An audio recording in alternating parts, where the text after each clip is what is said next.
The screech of tires ripped through the air like a gunshot. Metal slammed into metal with a bone-jarring crunch. My heart exploded in my chest as Karen's giant SUV plowed straight into the back of my sedan at full speed. Eva screamed beside me, her head whipping back so hard I heard the sick snap. Burnt rubber stung my nose. Glass shattered everywhere. "Eva, baby, talk to me," I gasped. My hands still locked on the wheel. Breath coming in short. Panic bursts. Before I could even unbuckle, Karen stormed out of her SUV like she owned the whole highway. Phone already in her hand. Hair flipped over one shoulder. She pointed at me like I was the criminal. "You stopped too fast. This is your fault. Nobody's hurt here. Stop making a scene." Her voice cut through the traffic noise like nails on a chalkboard. I stared at her, chest heaving.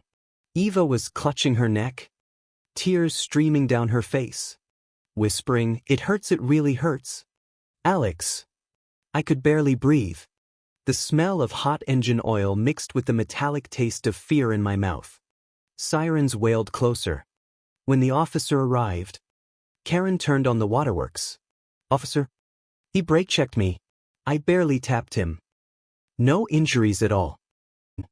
She even did a little spin like she was proving a point. The cop glanced at Eva, who could hardly move her head, and then back at Karen. I wanted to scream. How could she stand there and lie like that? At the hospital, the waiting room felt like a pressure cooker. Eva sat in a chair, pale and trembling, while I paced. Every second felt like an hour. "This can't be happening," I muttered, running my hands through my hair. The doctor finally called us in. Perez examined Eva with gentle hands, but his face stayed serious. "We need scans right away." I squeezed Eva's hand, my stomach in knots. Karen?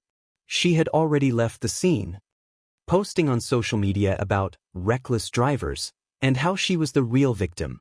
Hours later, the results hit like a second crash. Perez walked in holding the films. "Alex, Eva's injuries are severe.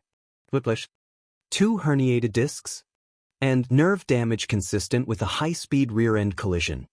She's going to need surgery and months of therapy." My knees almost gave out. Eva let out a shaky sob. "But Karen said nobody was hurt," I whispered, voice cracking. That's when Karen showed up at the hospital, strutting through the parking lot like she owned it.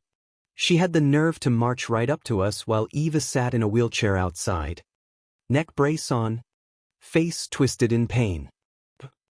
"I came to clear this up. It was a minor fender bender. You people are blowing it way out of proportion. No real injury here." Her tone dripped with that fake sweetness that made my blood boil. I stepped forward, fists clenched at my sides. "You slammed into us doing 60. Eva can't even turn her head." Perez stepped out right then, X-rays in hand.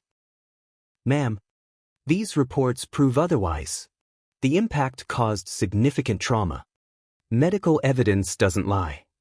Karen's face went from smug to panicked in a heartbeat. She crossed her arms tighter, voice rising. "Those could be old injuries. You're all in this together to scam my insurance." The audacity. I could hear Eva's shallow breathing beside me, the soft click of the wheelchair wheels on the pavement. The warm sun beat down, but a chill ran through me. How could one person be so heartless? The argument exploded right there in the parking lot.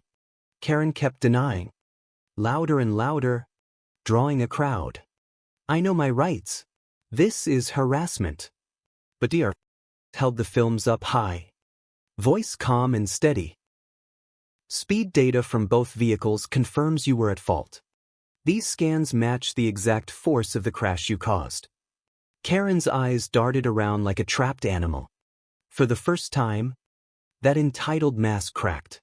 She started breathing heavy, cheeks flushed red. "This is ridiculous. I have a lawyer."